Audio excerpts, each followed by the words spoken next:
Entendiendo la ley dominical. La ley dominical es un asunto de adoración.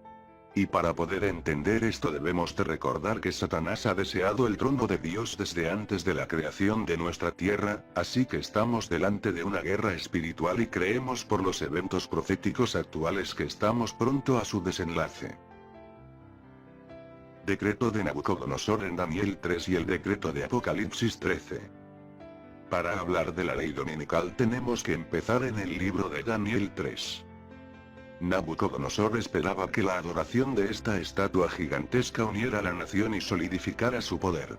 Esta estatua de oro pudo haber estado inspirada por su sueño. Sin embargo, en vez de tener solo la cabeza de oro, era de oro desde la cabeza hasta los dedos de los pies. Nabucodonosor quería que su reino durara para siempre. A todos ustedes, pueblos, naciones y lenguas, se les ordena lo siguiente. Apenas escuchen el sonido de la trompeta, el pífano, la cítara, la sambuca, el laúd, la cornamusa y de toda clase de instrumentos, ustedes deberán postrarse y adorar la estatua de oro que ha erigido el rey Nabucodonosor. El que no se postre para adorarla será arrojado inmediatamente dentro de un horno de fuego ardiente. El rey había hecho este acto de adoración una prueba de lealtad.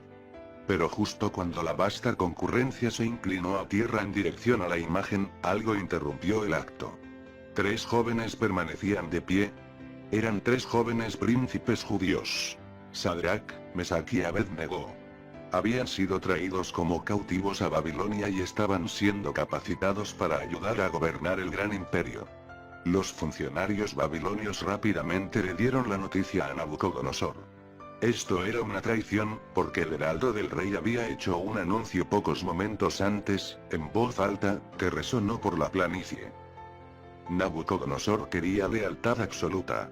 A los 3 hebreos desde su niñez se les había enseñado que había un ser digno de adoración. Inclinarse a un ídolo era traicionar su fe. El decreto de Nabucodonosor tiene un paralelo sorprendente en la Biblia. Es imitado por otro decreto que se encuentra en el libro de Apocalipsis, capítulo 13, habla de un desafío que el pueblo de Dios enfrentará en el tiempo del fin. El anticristo elige una imagen para su representante, la bestia. También se le permitió dar vida a la imagen de la bestia, para hacerla hablar y dar muerte a todos aquellos que no adoran su imagen. Así consiguió que todos, pequeños y grandes, ricos y pobres, libres y esclavos, se dejarán poner una marca en su mano derecha o sobre su frente, de manera que nadie podía comprar o vender, si no llevaba marcado el nombre de la bestia o la cifra que corresponde a su nombre. Este decreto probará nuestra lealtad en el tiempo del fin. Paralelismo entre los 2 decretos. 1. Un líder mundial trata de imponer la adoración de una imagen. 2. Hay algo que contradice el mandamiento específico de Dios de adorarlo solo a Él. 3. Todos los que no se sometan están condenados a morir. En algún momento, los creyentes van a ser confrontados por un gran poder religioso y político que demanda nuestra lealtad absoluta. La cuestión es la adoración. Hay adoración verdadera y adoración falsa. Algunos se preguntarán, ¿cómo sucederá esto?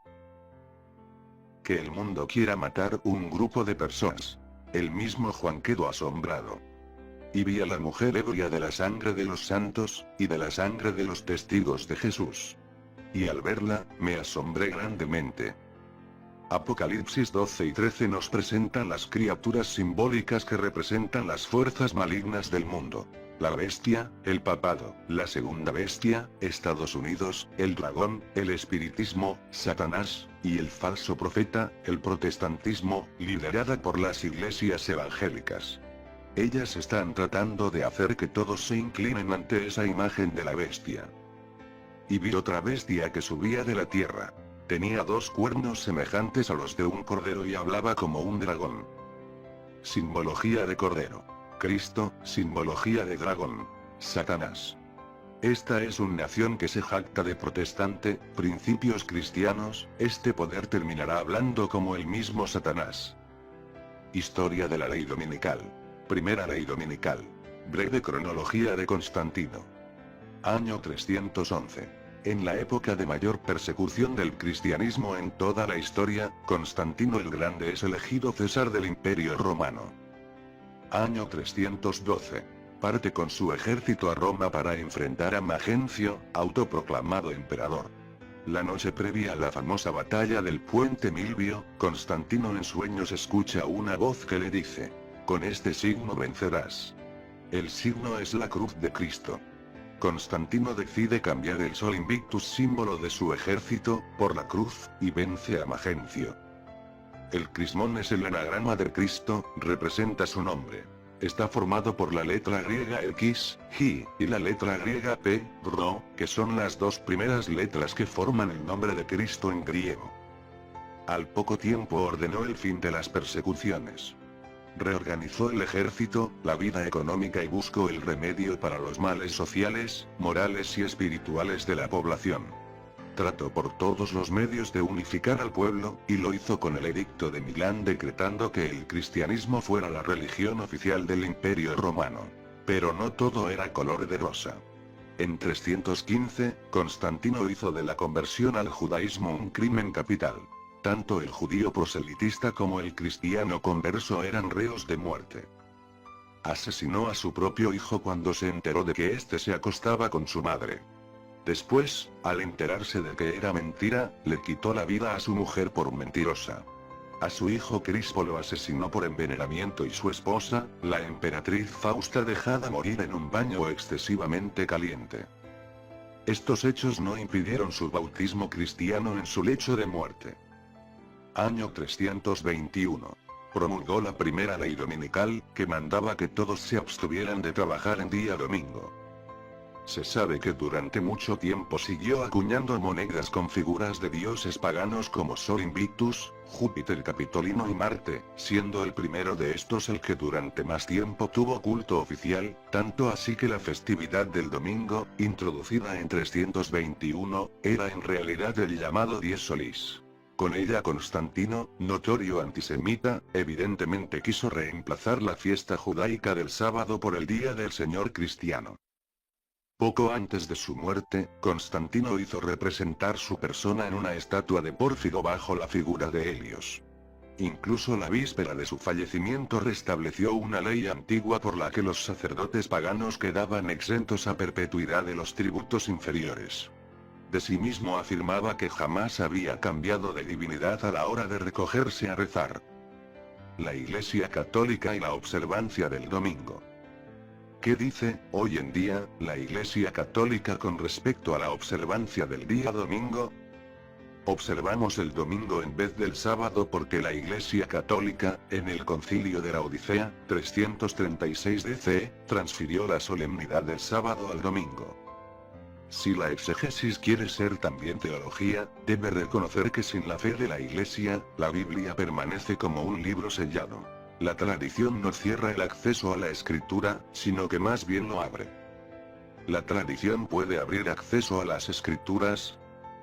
Veamos lo que dice nuestro Señor Jesucristo en la Biblia y, pues en vano me honran, enseñando como doctrinas mandamientos de hombres. Porque dejando el mandamiento de Dios, os aferráis a la tradición de los hombres. Les decía también, bien invalidáis el mandamiento de Dios para guardar vuestra tradición. Recordó también que, quien tiene la palabra decisiva en la interpretación de la Escritura es la Iglesia, en sus organismos institucionales.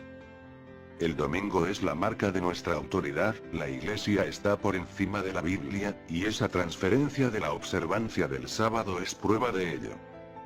La observancia del domingo de parte de los protestantes es un homenaje que ellos rinden, muy a su pesar, a la autoridad de la Iglesia Católica. Dado que el sábado, no el domingo, se especifica en la Biblia, ¿no resulta curioso que no católicos que profesan tomar su religión directamente a partir de la Biblia y no de la Iglesia, observen el domingo en vez del sábado? Desde luego, es inconsistente. Pero ese cambio se hizo 15 siglos antes de que naciese el protestantismo, y por ese tiempo la costumbre se observaba universalmente. Han continuado la costumbre, a pesar de que descansa sobre la autoridad de la Iglesia Católica y no sobre un texto explícito de la Biblia. Dato histórico.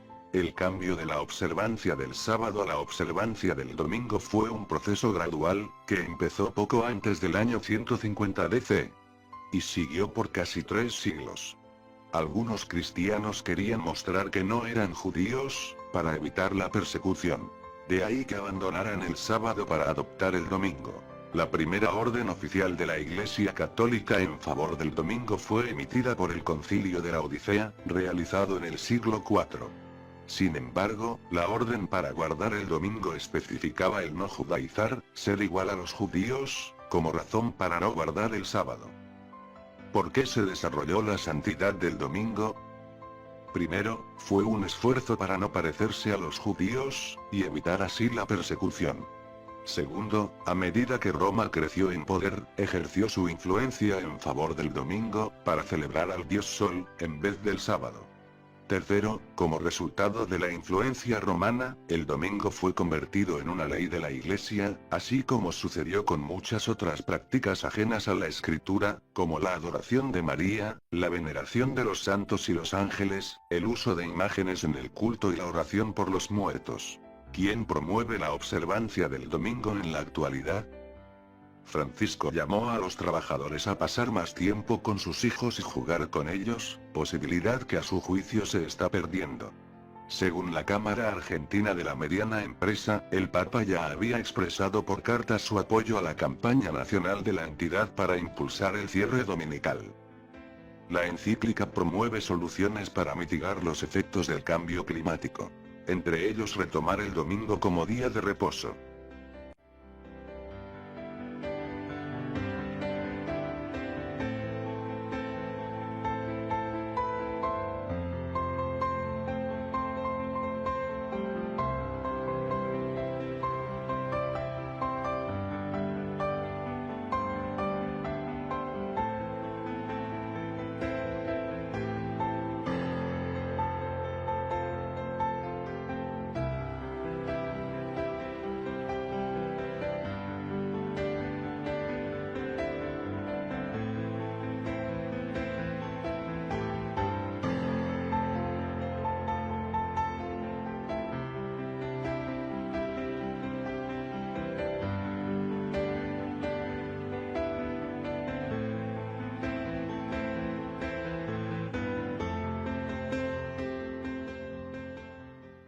La ley dominical y la Iglesia Adventista.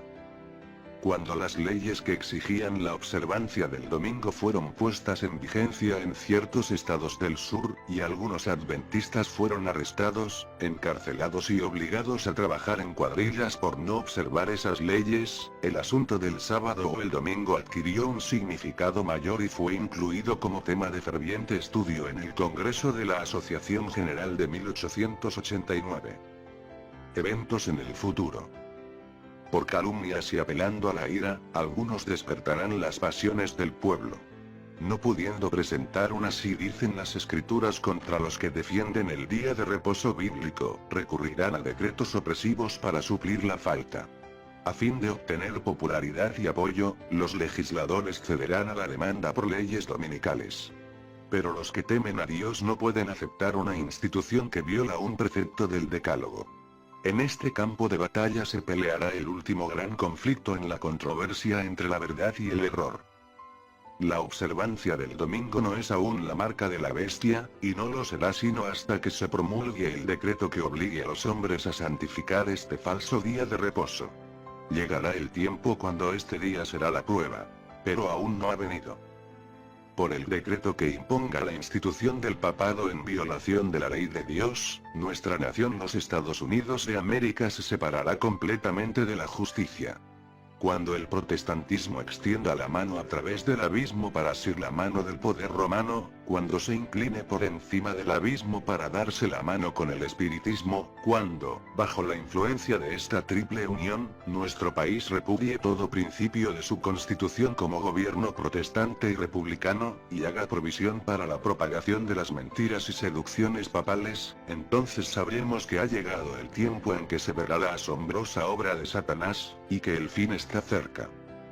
Quizá lo más atrevido, el cambio más revolucionario que la Iglesia jamás haya hecho, ocurrió en el primer siglo. La historia demuestra que fue siglos más tarde. El día santo, el Sabbat, fue cambiado del sábado al domingo. Se eligió el día del Señor se refiere al domingo, no por ninguna indicación dada en las Escrituras, sino por el sentido que tenía la Iglesia de su propio poder. Aquellos que creen que las Escrituras deben ser la única autoridad, deberían en lógica convertirse en adventistas, y observar la santidad del sábado. La ley dominical será la señal que indicará la llegada del fin del mundo. Y no está lejano el tiempo en que, como los primeros discípulos, seremos obligados a buscar refugio en lugares desolados y solitarios. Así como en el sitio de Jerusalén por los ejércitos romanos fue la señal para que huyesen los cristianos de Judea, así la asunción de poder por parte de nuestra nación, los Estados Unidos, con el decreto que imponga el descanso del día papal, será para nosotros una amonestación. Entonces será tiempo de abandonar las grandes ciudades. Los eventos finales serán rápidos. Otro ángel le siguió, diciendo: ha caído Babilonia, la gran ciudad, porque ha hecho beber a todas las naciones del vino del furor de su fornicación. Babilonia fue la gran enemiga de Dios en el ciudad perversa, como también un imperio inmoral, un centro mundial para el culto a los ídolos, y aquí representa al gran sistema satánico universal que a través de la historia se ha mantenido en oposición a Dios. Este sistema tendría una gran significación religiosa y política en los últimos días. Los que adoran a la bestia aceptan su marca sobre sus frentes, y actúan de acuerdo con la palabra de tal bestia con relación al sistema económico que finalmente se enfrentará al juicio de Dios.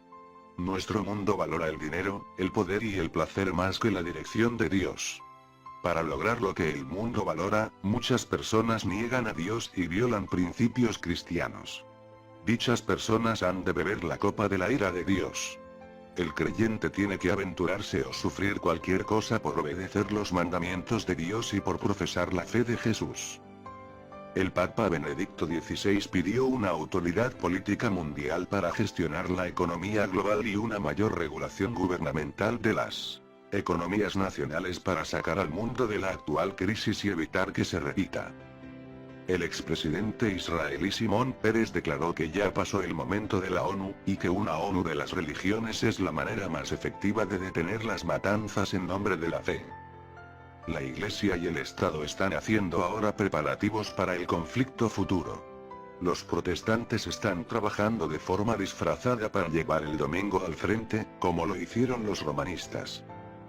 El día de reposo. El gran asunto en discusión. En la guerra que se librará en los últimos días estarán unidos, en oposición al pueblo de Dios, todos los poderes corruptos que han apostatado de su lealtad a la ley de Jehová. En esta guerra, el sábado del cuarto mandamiento será el gran punto en discusión, pues en el mandamiento del sábado el gran legislador se identifica a sí mismo como el creador de los cielos y la tierra.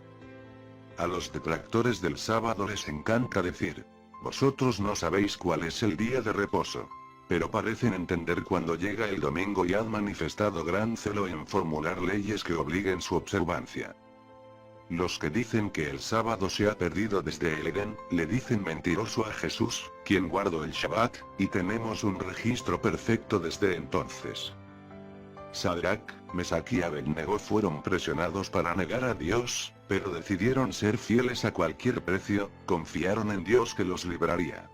He aquí nuestro Dios a quien servimos pueda librarnos del horno de fuego ardiendo. Y de tu mano, oh rey, nos librará. Y si no, sepas, oh rey, que no serviremos a tus dioses, ni tampoco adoraremos la estatua que has levantado. Y se le permitió, a la bestia con cuernos de cordero, es decir, los Estados Unidos, infundir aliento a la imagen de la bestia, el protestantismo apóstata unido al Estado, para que la imagen hablase e hiciese matar a todo aquel que no la adorase. Hay que confiar en las promesas de Dios. El decreto de muerte se promulgará después de que termine el tiempo de gracia, durante el tiempo de angustia, y determinará la huida de los hijos de Dios a las ciudades pequeñas, ya habrán salido de las grandes cuando se dicte la ley dominical. El decreto tendrá un plazo, al final del cual podrá ser ejecutado para destruir a los fieles. Dios protegerá milagrosamente a sus escogidos, a los sellados. así como protegió a los 3 hombres hebreos de la muerte en el horno de fuego. La llegada del falso Cristo. Al acercarse la segunda venida de nuestro Señor Jesucristo, agentes satánicos se mueven desde abajo. Satanás no solamente aparecerá como ser humano, sino que asumirá la forma de Jesucristo. Y el mundo que ha rechazado la verdad, lo recibirá como Señor de señores y Rey de reyes. El acto capital que coronará el gran drama del engaño será que el mismo Satanás se dará por el Cristo. Hace mucho que la Iglesia profesa esperar el advenimiento del Salvador como consumación de sus esperanzas. Pues bien, el gran engañador simulará que Cristo habrá venido. En varias partes de la tierra, Satanás se manifestará a los hombres como ser majestuoso, de un brillo deslumbrador, parecido a la descripción que el Hijo de Dios da a San Juan en el Apocalipsis. Apocalipsis 1, 13, 15. La gloria que le rodee superará cuanto hayan visto los ojos de los mortales. El grito de triunfo repercutirá por los aires. Cristo ha venido. Cristo ha venido. El pueblo se postrará en adoración ante él, mientras levanta sus manos y pronuncia una bendición sobre ellos como Cristo bendecía a sus discípulos cuando estaba en la tierra. Su voz es suave y acompasada aunque llena de melodía. En tono amable y compasivo, enuncia algunas de las verdades celestiales y llenas de gracia que pronunciaba el Salvador. Cura las dolencias del pueblo, y luego, en su fementido carácter de Cristo, asegura haber mudado el día de reposo del sábado al domingo y manda a todos que santifiquen el día bendecido por él.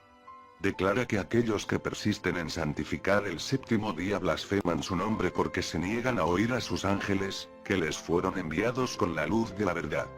Es el engaño más poderoso y resulta casi irresistible. Como los samaritanos fueron engañados por Simón el mago, así también las multitudes, desde los más pequeños hasta los mayores, creen en ese sortilegio y dicen: este es el poder de Dios llamado grande. Pero el pueblo de Dios no se extraviará. Las enseñanzas del falso Cristo no están de acuerdo con las sagradas escrituras. Su bendición va dirigida a los que adoran la bestia y su imagen, precisamente aquellos sobre quienes dice la Biblia que la ira de Dios será derramada sin mezcla. Además, no se le permitirá a Satanás contrahacer la manera en que vendrá Jesús. El Salvador previno a su pueblo contra este engaño y predijo claramente cómo será su segundo advenimiento. Porque se levantarán falsos cristos y falsos profetas, y harán señales grandes y prodigios. De tal manera que engañarán, si es posible, aun a los escogidos, así que, si os dijeren: he aquí en el desierto está, no salgáis. He aquí en las cámaras, no creáis. Porque como el relámpago que sale del oriente y se muestra hasta el occidente, así será también la venida del Hijo del Hombre. No se puede remedar semejante aparición. Todos la conocerán y el mundo entero la presenciará. Libro Conflicto de los siglos. Las cosas secretas, dice Moisés, pertenecen a Jehová nuestro Dios. Mas las reveladas nos pertenecen a nosotros y a nuestros hijos para siempre, y el Señor declara por el profeta Amós que no hará nada sin que revele su secreto a sus siervos los profetas. Deuteronomio 29. 29. Amós 3. 7. Así que los que estudian la palabra de Dios pueden confiar que encontrarán indicado con claridad en las Escrituras el acontecimiento más estupendo que debe realizarse en la historia de la humanidad.